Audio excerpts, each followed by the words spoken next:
We'll now look at what it means to be a homogeneous linear system. Homogeneous systems are particular types of systems of equations, in particular, whenever they're equal to 0. For example, here is a homogeneous linear equation. So a homogeneous system would be very similar, except that it would be multiple equations of this form. So the main thing to notice is that this last thing that it's equal to is always 0. There's no constant value at the end.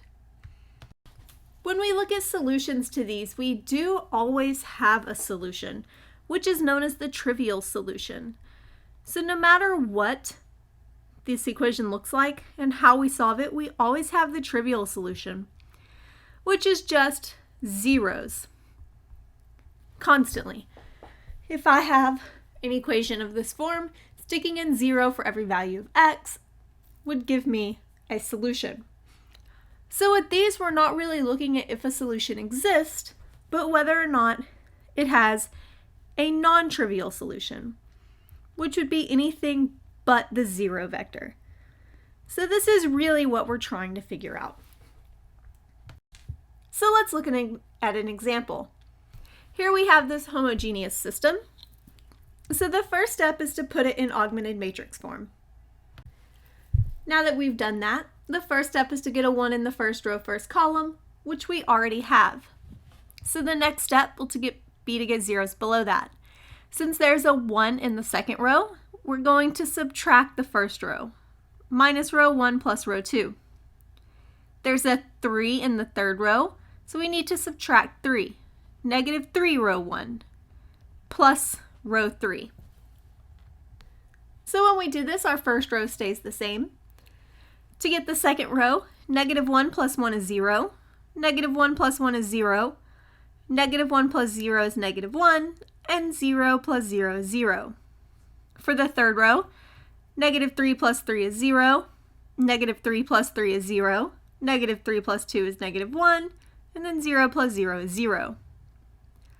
Next, we would need to multiply the second row by negative 1 to get rid of that negative sign. And this is the result. We know we can't get a 1 in the second row, second column, since that is not a pivot column, so we'll have to move to the third column. We already have a 1 in the second row, third column, so we need to get zeros everywhere else. So in order to do that, since we have a 1 in the second row, I would need to subtract the second row from the first, and then I can also just add the second and third row to get these zeros. So my first row would now be 1, 1, 0, 0. My second row, 0, 0, 1, 0. And then the third row would be 0, 0, 0, 0. So we do have infinite solutions.